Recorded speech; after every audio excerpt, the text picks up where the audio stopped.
Coucou Patrick et bienvenue sur ta guidance de l'hiver. Alors, on va aller voir qu'est-ce qui se passe pour vous n'importe quoi. Qu'est-ce qui se passe pour toi cet hiver? J'ai pris 2 oracles et un tarot. Tu as normalement les oracles et les tarots en description de la vidéo. Oracle des Lumières, oracle Inner Star et tarot de l'Entremonde. Hop, on continue. Qu'est-ce qui se passe pour toi, professionnellement parlant? Je sais pas du coup si tu as eu le temps de voir ma vidéo sur les 12 maisons astrologiques. Donc n'hésite pas à aller la voir avant pour bien comprendre quels sont les 12 domaines de vie qu'on va aller voir là aujourd'hui. La maison 1, c'est ton ascendant. Et puis après, ça déroule chronologiquement parlant.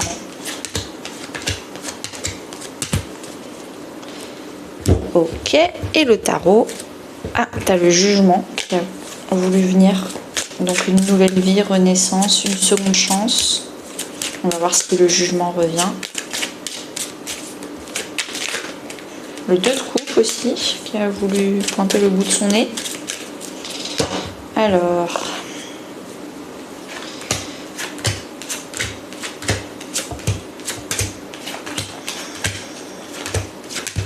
c'est parti. Alors ça c'était pas prévu. Hop. Les dos de deck, c'est-à-dire cet automne. Qu'est-ce qui s'est passé pour toi depuis le 21 septembre? Depuis le 21 septembre, tu as fait des expériences, t'es tombé, tu t'es relevé, tu as réessayé, t'as pas eu peur de l'échec, ou en tout cas, si c'est quelque chose dont tu avais peur, l'échec, là, cet automne, tu as appris à ne plus avoir peur de l'échec. Le plus important, c'était vraiment d'ouvrir ton cœur, faire des choses qui te font plaisir, même si t'es pas bon dedans, même si ça ne fonctionne pas, même s'il n'y a pas de résultat. Le but, c'est d'ouvrir son cœur et apprendre à se refaire confiance, apprendre à essayer des nouvelles choses. Et avec, votre corps est un temps. Donc peut-être que tu as commencé à mieux prendre soin de ton corps, passer plus de temps dans la salle de bain, faire du sport, prendre des compléments alimentaires, l'alimentation, ce genre de choses. Peut-être que ces 3 sont liés et qu'en fait tu es en train de retomber en amour de toi-même et tu expérimentes des nouvelles routines de bien-être. Tu as en tout cas cet automne réappris tout ça. Donc ces 3 messages ou c'est les messages ensemble, n'hésite pas à me dire en commentaire qu'est-ce qui t'a parlé le plus. Ok, donc ça c'était l'automne. Là, cet hiver, donc les 12 maisons là, c'est une photographie de là, maintenant, tout de suite, au début de l'hiver. Qu'est-ce qui se passe? Et donc du coup, tu auras 3 mois pour travailler les points qui sont à améliorer et renforcer ou juste kiffer, profiter des points qui sont déjà très bien. On a la maison 1. La maison 1 en astrologie, c'est vraiment la maison de toi, ta personnalité, ton enfant intérieur, ton ascendant, ton individualité. Plus tu grandis, plus tu vieillis, plus tu te défais des masques sociaux pour redevenir toi qui tu es. La nature, voilà, tu redeviens naturel. Tu arrêtes de faire semblant, tu arrêtes de faire plaisir aux autres, tu redeviens vraiment naturel pour toi-même. Avec, on a les cycles naturels. Tu es en train de te défaire, de te délester dans ta personnalité, dans ta façon d'être, de comportements qui ne t'appartenaient pas. Tu es vraiment en train de faire un ménage d'hiver. Peut-être justement pour accueillir le printemps d'une façon beaucoup plus libre de tes mouvements, libre de tes choix. Mais du coup, avec le cycle naturel, il y a vraiment un ménage de fait. Avec la nature, tu veux revenir à un état beaucoup plus primaire et beaucoup plus choisi de toi-même. 6 de bâton. Tu es vraiment fier de toi d'en arriver à ce stade-là, au stade où tu es capable d'arrêter certains comportements, d'arrêter certaines choses dans ta vie pour revenir à ce que toi tu as envie d'être. On n'est pas dans le avoir c'est la maison 2, là on est vraiment dans l'être. Et tu es fier de toi d'en être arrivé là parce que c'est un long et dur travail de deuil, de résistance, de transgénérationnel. De toute façon, on va aller voir en maison 8 le transgénérationnel, mais voilà, c'est un long travail où tu es fier de toi.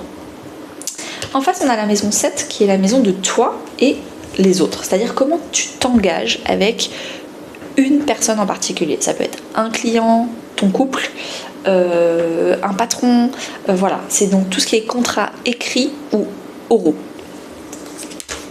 La joie. Tu es très très content des engagements. Alors de la façon dont tu t'engages, donc de la dynamique qu'il y a dans tes engagements profonds, mais aussi tu es très heureux des personnes avec qui tu es en train de t'engager. C'est quelque chose que vous partagez ensemble, c'est des fous rires, la joie, la bonne humeur. C'est quelque chose de commun à tes engagements.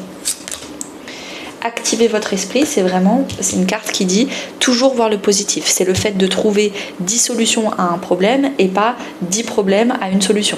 C'est vraiment ça, c'est la carte de la positivité. Donc c'est quelque chose, tu restes positif, tout se passe bien dans ta vie. Et en tout cas, tu échanges des solutions, de la positivité avec les 4-5 personnes autour de toi avec qui tu es très proche. On a la reine d'épée dans la maison 7 qui est la maison... Alors, normalement, c'est une carte c'est la veuve du tarot en fait, la reine d'épée. C'est celle que c'est bon, on lui a fait tous les coups, elle sait. Elle sait et du coup elle a une vision globale des choses, elle sait ne pas se laisser berner par ses émotions, elle a de l'expérience, elle a de la bouteille, elle sait vraiment du coup quand est-ce que c'est bien, quand est-ce que c'est pas bien.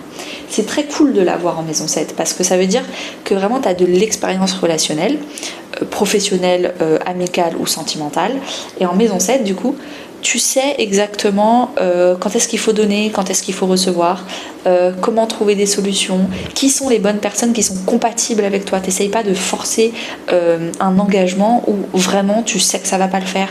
Voilà, tu as toute cette expérience-là, toute cette vision d'ensemble, ce recul sur tes émotions, sur tes blessures, qui te fait prendre les bonnes décisions dans ta vie. Alors, on a la maison 2. La maison 2, c'est vraiment la maison de l'avoir. J'ai de l'estime pour moi-même, j'ai de la valeur, je n'ai pas besoin de validation extérieure pour comprendre que j'ai de la valeur. J'ai de l'argent, j'ai un corps aussi. Est-ce que je prends soin de mon corps? Donc j'ai mon corps, c'est quelque chose de physique, je l'ai. Est-ce que je mange bien? Est-ce que je prends des compléments alimentaires ou pas? Voilà, c'est vraiment toute la maison des possessions, de la valeur, du corps. Et avec, on a la vulnérabilité. Tu prends conscience que tout ce que tu as n'est pas acquis, qu'il faut mieux en prendre soin, que jusque-là, tu l'avais pris pour acquis, et c'est dommage. Peut-être que tu as des petits problèmes de santé, tu as chopé le Covid ou je sais pas quoi, qui fait que tu es dans un état vulnérable et tu te dis « merde, j'ai pas assez pris de compléments alimentaires, de vitamines, j'ai pas assez fait de sport, j'ai pas pris soin de mon corps et là je suis en train de partir en lambeaux, il faut vraiment que je reprenne quelque chose. Ou alors j'avais plein d'argent et je l'ai laissé sur un compte épargne et j'aurais dû le faire fructifier, j'aurais dû prendre soin un peu de mon argent, j'aurais dû me faire plaisir plutôt que d'acheter tout le temps des t-shirts à 1 euro de mauvaise qualité, j'aurais dû acheter des trucs de bonne qualité. Je vaux mieux, je mérite mieux. Vérité intérieure. Tu commences à avoir des déclics à l'intérieur de toi sur la valeur des choses, la valeur de toi et le fait que tu mérites mieux et qu'il va falloir augmenter ses standards. Parce que pour l'instant, à force de vouloir toujours le moins cher, le rabais, etc., peut-être que du coup, tout simplement, tu te rends compte que tu ne te renforces pas dans ta valeur. Ça peut commencer par des choses très simples. Je vais m'acheter un pull en cachemire de bonne qualité. Je vais m'acheter des compléments alimentaires, pas ceux qu'on trouve chez Leader Price, mais ceux en pharmacie de meilleure qualité. Voilà, je veux des meilleures choses pour moi. Avec, on a le cavalier d'épée. Donc, tu vas commencer avec le cavalier d'épée à communiquer. Je communique aux autres, déjà à moi-même, mais aussi aux autres, je veux mieux, je veux plus. Je commence à m'exprimer, à m'affirmer dans le fait de vouloir des choses de meilleure qualité, tout simplement. Mais du coup, il y a une affirmation de toi là-dessus. Peut-être que tu as des déclics intérieurs parce que tu as des communications avec des amis qui te font comprendre que pour l'instant, tu es trop faible, entre guillemets, dans ton estime de toi et qu'il va falloir augmenter ta valeur. Peut-être qu'aussi tu vas augmenter tes prix. C'est possible. Maison 8. La maison 8, c'est vraiment la maison des karmas, du transgénérationnel, des grosses transformations de développement personnel. C'est l'estime de soi à grande échelle. C'est le corps à grande échelle, donc c'est la sexualité aussi. Voilà, il y a vraiment les deuils, les karmas, grosse transformation. Qu'est-ce qu'on a? On a le partage. Bon, alors déjà sexuellement, ça va bien se partager, donc pas trop de problèmes. Mais par contre aussi, dans toute ta transformation, peut-être que tous tes déclics, tu vas les partager sur les réseaux sociaux, tu vas les partager avec tes clients, tu vas peut-être faire un blog ou un journal ouvert à tout le monde. Tu vas vraiment partager toutes tes grandes transformations avec d'autres personnes. Tu es vraiment dans le partage. L'enfant intérieur. Peut-être que le domaine dans ton développement personnel que tu vas le plus travailler, c'est ton enfant intérieur. Et j'ai déjà fait 2 vidéos sur l'enfant intérieur, n'hésite pas à me les demander. C'est peut-être quelque chose que tu vas travailler. J'ai fait une vidéo pareil, tirage de cartes par signe astrologique, qu'est-ce que ton enfant intérieur veut te dire, donc ça peut être quelque chose qui t'intéresse. Et j'ai aussi fait un podcast dans mes podcasts sur l'enfant intérieur. Tout ça c'est sur ma chaîne YouTube, donc c'est public, tu peux aller voir ça. Mais c'est peut-être le partage, comment tu ouvres ta vulnérabilité, les envies, les choix, les besoins de ton enfant intérieur au reste du monde. 2 de bâton, il y a des choix à faire. Est-ce que tu choisis ton enfant intérieur ou est-ce que tu choisis ce que ta famille avait choisi pour toi? Est-ce que tu choisis de partager ou est-ce que tu choisis de tout garder pour toi? Voilà, il y a des choix avec le 2 de bâton, c'est l'ancien ou le nouveau. Et évidemment, on te demande le nouveau. Mais l'ancien, c'est confortable. Mais le nouveau, ça fait peur. Mais on te demande quand même de choisir le nouveau. Donc voilà, on te demande une sortie de zone de confort en développement personnel cet hiver. La maison 3. La maison 3, on est sur la maison de l'état d'esprit, la communication. Comment tu te parles à l'intérieur et comment tu parles aussi aux autres. L'éveil. Tu es en train d'être curieux. Tu te rends compte que ton dialogue intérieur, il est de plus en plus éveillé, de plus en plus connecté à la source, à Dieu, à les anges, en fonction de tes croyances, à la spiritualité en général. Tu te sens de plus en plus connecté dans ton dialogue intérieur, mais il y a peut-être aussi encore une curiosité. Donc peut-être que tu vas faire une petite formation sur le pendule, une petite formation sur la cartomancie. Pas pour devenir expert en pendule, expert en cartomancie, juste pour avoir d'autres termes de vocabulaire, comprendre d'autres choses, comprendre autrement. D'ailleurs, je peux te proposer ma petite formation à 20 € sur l'initiation à la cartomancie, si c'est quelque chose qui t'intéresse. N'hésite pas. La force du diamant. La force du diamant, c'est le fait de renforcer son état d'esprit. Il faut que tu renforces, que tu arrêtes d'être influençable. Il faut que quand tu décides de quelque chose, tu le fais, tu ne te laisses pas envahir par les doutes et les peurs des autres. Tu as déjà tes propres doutes et tes propres peurs et ton propre transgénérationnel à gérer. Commence pas à gérer celui des autres. Et c'est ça. Là, cet hiver, tu vas te renforcer, tu vas t'éveiller et te reconnecter de plus en plus à toi-même et de moins en moins aux autres. 10 de bâton, on est en plein dedans, le syndrome du sauveur, le fait de tout le temps vouloir s'occuper du transgénérationnel, des problèmes des autres, du problème des doutes des autres, tout le temps là, à les aider sur leur chemin de vie. Non. Tu vas apprendre à dire non désolé, j'ai pas le temps. Non désolé, il faut payer pour une prestation avec moi pour que je t'aide. J'arrête d'aider gratuitement. Non désolé, moi j'ai besoin d'un échange, du donnant-donnant. Donc j'arrête de faire du gratuit. Ou tu me donnes quelque chose ou tu me donnes de l'argent. Mais moi c'est fini. Donc voilà, on est vraiment dans j'arrête de tout porter sur mes épaules, j'arrête de me faire influencer. L'influence, ça peut aussi être la culpabilité. J'ai l'impression que la personne me fait culpabiliser d'être une mauvaise personne si je l'aide pas. Et non, en fait, stop, j'arrête d'aider. Le 9 de... la maison 9, c'est vraiment la maison des rêves, comment on appelle ça, des aspirations, de la philosophie de vie. Pour toi, réussir sa vie, ça veut dire quoi? Pour toi, être heureux, ça veut dire quoi? Sur ton lit de mort à 99 ans, ce sera quoi tes regrets? Ce sera quoi tes fiertés? C'est vraiment ça. Là, on a la maturité. Tu es en train de faire évoluer tes rêves. là cet hiver, tes rêves, peut-être qu'ils sont en train de changer. C'est pas grave. C'est normal, ça s'appelle l'évolution. Tu es en train, encore une fois, avec la reine d'épée, d'être beaucoup plus mature. Tu transformes tes expériences en leçons de vie, tu transformes... je te prends mon exemple, j'étais persuadée qu'aller vivre en Espagne c'est quelque chose qui me rendrait heureuse. Là j'y suis depuis 3 mois et en fait je me rends compte que non, du coup je vais revenir en France puis on réessayera un autre pays plus tard, etc. Ça évolue. Je transforme, c'est pas un échec pour moi, c'est vraiment une expérience. J'ai apprécié plein de choses, mais pour du court terme, pas pour du long terme. Voilà. Ça, c'est ce que tu vas faire avec ta maison 9. Je te dis ça parce que la maison 9, c'est aussi la maison du voyage. Donc, moi, mon voyage personnel peut-être peut te parler sur un autre aspect de ta vie dont moi, je ne suis pas au courant. Mais il y a vraiment le fait de voyager spirituellement et aussi géographiquement. Il y a de la maturité, il y a de l'évolution. Élévation spirituelle. Donc déjà, il y a un beau voyage spirituel qui continue là cet hiver. Il y a une élévation. C'est un peu comme les jeux vidéo, tu prends un niveau supplémentaire. 4, peut-être qu'en maison 4, avec ton foyer, on parle de voyage intérieur, peut-être que dans ton foyer ça va bouger.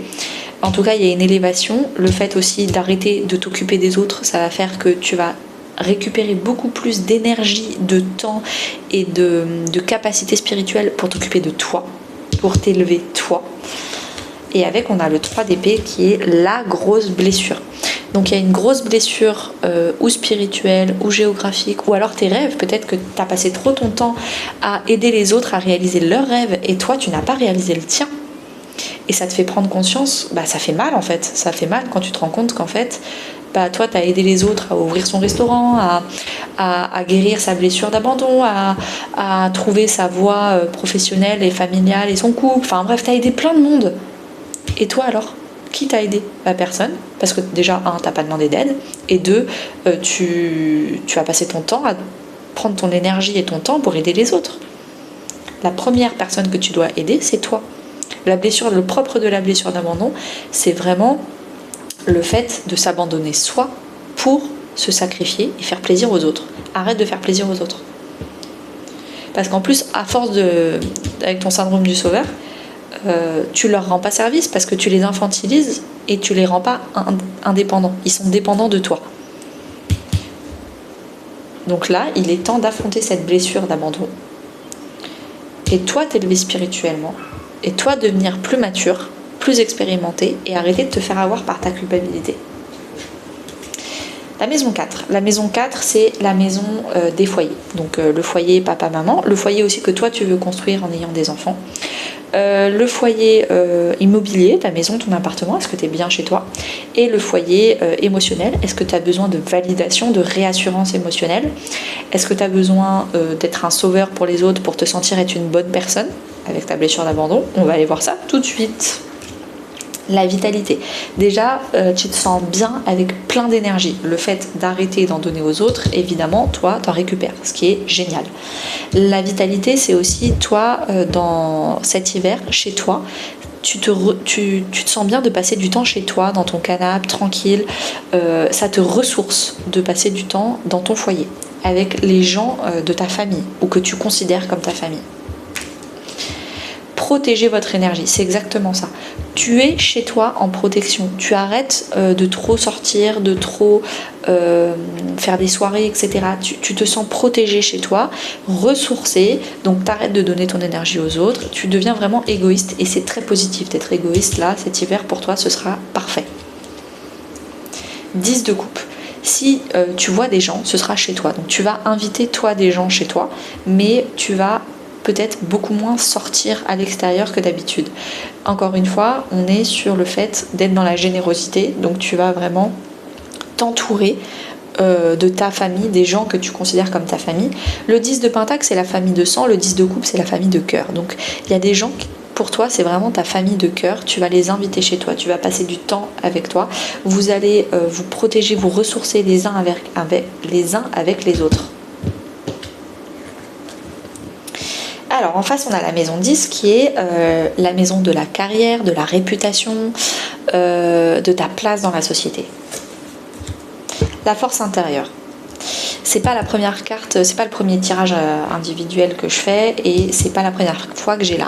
J'ai une petite théorie collective, je te la donne, tu me diras avec la numérologie si ça concorde, mais moi j'ai vraiment l'impression que tout va se dérouler au printemps et que là cet hiver on nous demande de nous renforcer à l'intérieur, un peu comme la métaphore de la plante, on construit des racines solides pour que au printemps, quand la tige elle pousse, les racines soient solidement implantées pour pouvoir supporter la belle plante qu'on va devenir.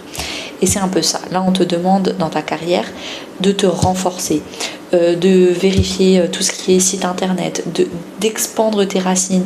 Quand ça va sortir au printemps, tout sera prêt pour accueillir ce qu'il y a à accueillir comme client, comme affluence, comme tout ça. Donc ça va être hyper important. Le pouvoir de la gratitude. Tu es très très heureux de ce que tu as actuellement et plus tu es heureux de chaque avancée, de chaque client, de chaque chose que tu découvres, de chaque personne que tu aides avec ta place dans la société, pas gratuit hein. C'est du donnant-donnant. Tu en es heureux et du coup ça t'apporte plus et ta gratitude te fait démultiplier un peu ta vie de carrière. 4 de Pentacle. Peut-être que tu es encore un peu trop dans une zone de confort. Peut-être que pour l'hiver ça ira, mais le printemps va falloir définitivement mettre les bouchées doubles dans ta sortie de zone de confort, dans une zone d'évolution, dans la prise de risque. Il y a une prise de risque à prendre au printemps.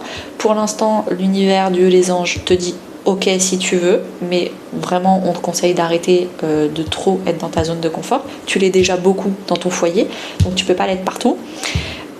Il est temps de prendre des risques. Il est temps, oui, tu es dans la gratitude de ce que tu as déjà et tu veux juste garder ce que tu as déjà. C'est dommage. C'est dommage et je pense que l'univers ne va pas te laisser comme ça. Il va te faire péter cette protection que tu fais absolument. Tu es vraiment trop à... ma question c'est, est-ce que tu as peur de réussir ? Elle est là la question. Est-ce que tu as peur de réussir ? Pourquoi tu aurais peur de réussir ? Ça, c'est vraiment les questions que tu vas te poser cet hiver. Je peux t'accompagner avec plaisir si tu veux, si tu as besoin de quelqu'un pour faire péter cette barrière-là. Mais est-ce que tu as peur de réussir ? Pourquoi tu aurais peur de réussir ? Parce que c'est un peu la combinaison de cartes est vraiment très intéressante. Là, ce printemps, si tu réussis, tu as intérêt à avoir les épaules pour supporter toute cette réussite. C'est pour ça qu'on te dit avec la force intérieure, il va falloir tout cet hiver vraiment renforcer les racines, mettre tout en place pour que si plein de clients arrivent, tout soit prêt pour le printemps. Maison 5. Alors la maison 5, on est sur les loisirs, les plaisirs, la créativité, les enfants, le plaisir, j'ai dit, les enfants et comment tu aimes la vie, la créativité. Le pardon. Alors, est-ce qu'il y a un loisir, un plaisir, quelque chose que tu as laissé tomber quelque temps parce que tu n'avais pas le temps, parce que tu l'as pas priorisé, parce que tu le faisais, parce que toi ça te faisait plaisir mais tu n'étais pas bon. Je te donne un exemple, tu as commencé à être dans une chorale pour apprendre à chanter mais tu es nul en chant. Mais toi ça te fait kiffer. Donc tu as arrêté parce que tout le monde se moquait de toi. Mais en fait là tu t'excuses envers toi-même, tu t'excuses envers ton enfant intérieur. Il y a un réel pardon de toi à toi où tu t'excuses pour retourner vers ce qui te fait plaisir. C'est pas grave si les autres se moquent de toi, c'est pas grave si t'es pas bon, c'est pas grave tout ça. Tu arrêtes, tu laisses tomber le regard des autres et tu t'excuses et tu vas le regard des autres avec les yeux qui te regardent là, tu t'en fous maintenant. Maintenant, tu reprends le chant. Et c'est pas grave, dans un an je serai meilleure. Mais en fait, si à chaque fois j'abandonne parce que j'ai peur, alors qu'en fait au fond j'ai vraiment envie de faire ça, c'est dommage. Raviver la passion. Donc encore une carte où on te dit que c'est quelque chose du passé que tu vas remettre au goût du jour, que tu vas réessayer, que tu vas remettre dans ton quotidien. 9 de coupe, c'est quelque chose, la 9 de coupe c'est la carte des rêves accomplis, c'est quelque chose qui te fait kiffer, qui te fait plaisir depuis bien longtemps. Qu'est-ce que tu as abandonné il y a longtemps, ou il n'y a pas si longtemps, mais en tout cas tu l'as bien abandonné, et qui vraiment ça te ferait kiffer de savoir le faire. Tu vois, on revient sur la maison 9, la philosophie de vie. Sur mon lit de mort, je pourrais dire que j'étais dans une chorale pendant 5 ans, de mes 40 à mes 45 ans, c'était trop cool, tu vois, c'est un peu ça. Maison 11, c'est la maison des amitiés, des réseaux sociaux. On va voir du coup avec les réseaux sociaux avoir peur de réussir. Peut-être qu'il y a quelque chose à faire. L'instant présent. Pour l'instant, tu kiffes les moments avec tes amis. Tu es vraiment, encore une fois, dans la gratitude. T'es où? Gratitude. Tu apprécies les moments avec les gens autour de toi, dans ton nouveau club, je sais pas ce que c'est. T'es vraiment dans hier c'était hier, demain ce sera demain, et là je kiffe aujourd'hui, je kiffe ce que je suis en train de faire, je kiffe les moments.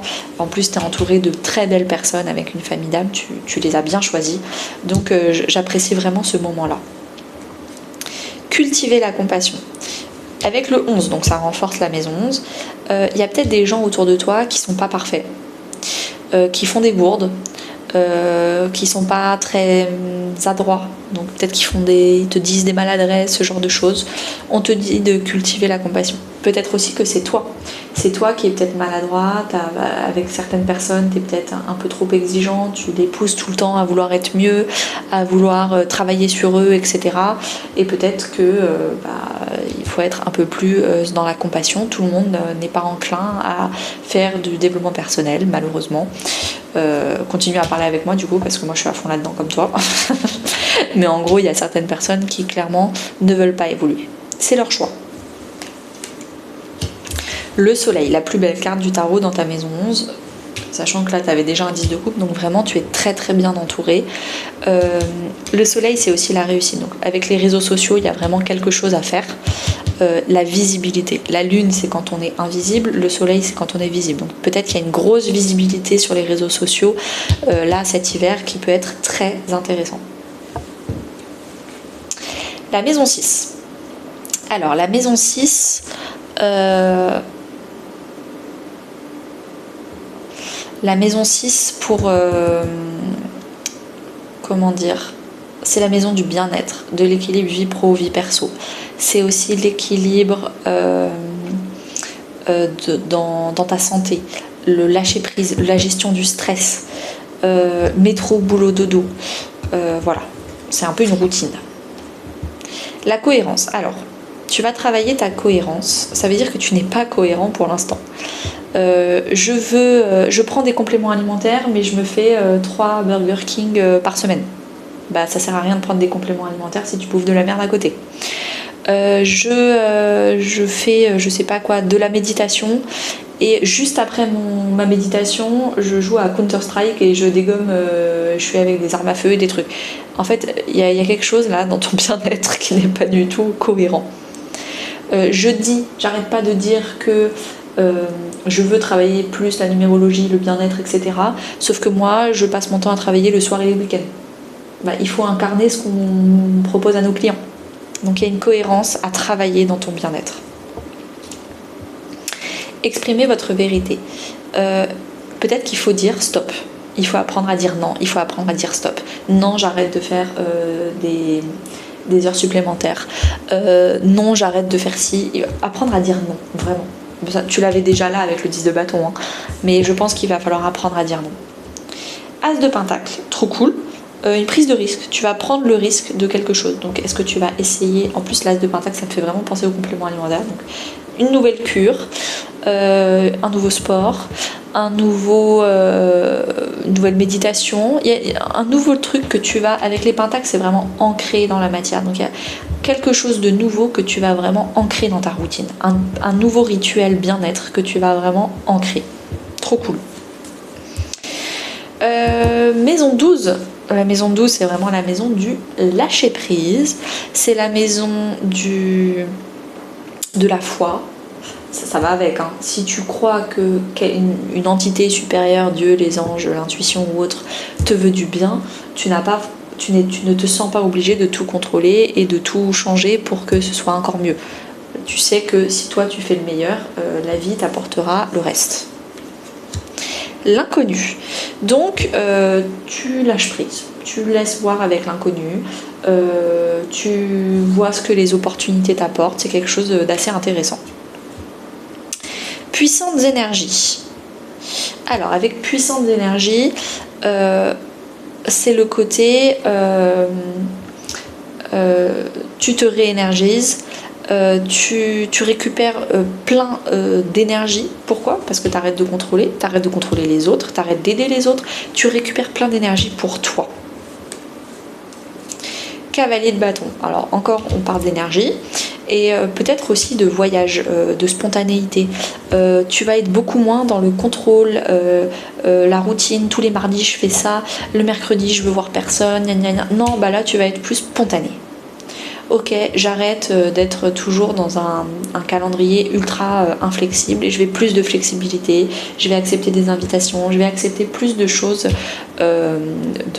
d'événements opportuns, inopinés. Voilà, c'est vraiment la spontanéité. Alors, c'est fini pour l'instant, mais on va tirer quelques petites cartes conseils en plus. N'hésite pas du coup à revoir cette vidéo en écrivant tes notes. En plus de ça, je pense que moi je vais t'envoyer un petit message privé tous les mois pour re-regarder la vidéo, parce que quand on regarde une fois une vidéo, on retient entre 15 et 20% de ce qu'on a compris, et c'est important du coup d'aller voir le reste. Et donc ça saute de partout. Alors, en dos de deck, on a l'archange Métatron. Je suis ton lien entre le ciel et la terre, entre ton caractère humain et divin. Je suis là pour t'aider et guérir les conflits qui existent entre ton cœur et ton esprit. Ressens-moi dans ton cœur et dans tes pensées. À travers l'unité, il y a l'amour. Gratitude, que tu avais déjà, là, juste en dessous. Fais de la gratitude ta nouvelle attitude. Les étoiles vont briller de plus belle sur toi.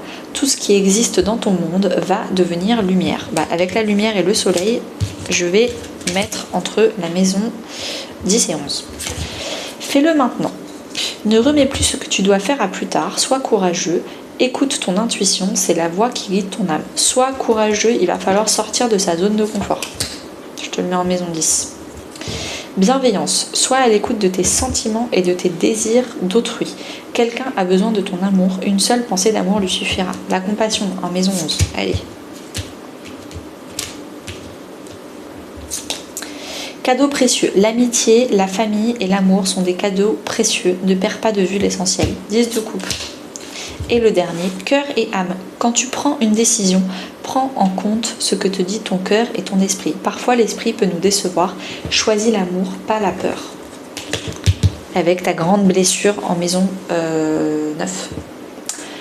Merci Patrick. N'hésite pas à me faire un beau retour et à très bientôt.